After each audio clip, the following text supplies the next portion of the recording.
101 ಸೀಟ್ನಲ್ಲಿ BJP contest ಮಾಡುತ್ತೆ.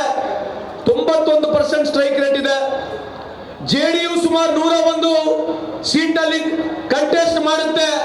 ಸುಮಾರು 89% strike rate ಇದೆ.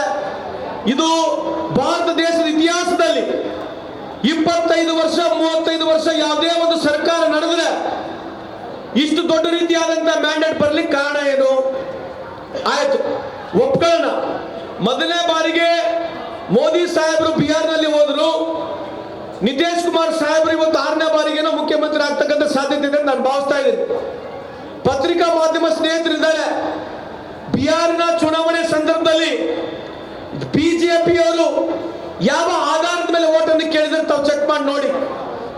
ನೀವು ನಿಜಕ್ಕೂ ಡೆವಲಪ್ಮೆಂಟ್ ಮಾಡಿದ್ರೆ, ನೀವು ನಿಜಕ್ಕೂ ಇಡೀ ಬಿಹಾರ್ನ ಕಳೆದ 20 ವರ್ಷದ ಬಿಜೆಪಿ ಆಡಳಿತದಲ್ಲಿರ್ತಕ್ಕಂಥ ಬಿಹಾರ್ ರಾಜ್ಯ, ನೀವು ಯಾವ ಆಧಾರದ ಮೇಲೆ ಓಟನ್ನು ಕೇಳಿದ್ದಾರೆ? ಮೊದಲನೇ ಪ್ರಶ್ನೆ ದಯಮಾಡಿ ಬಿಜೆಪಿಯ ಮುಖಂಡರಿಗೆ ನೀವು ಹೋಗಿ ಕೇಳಿ.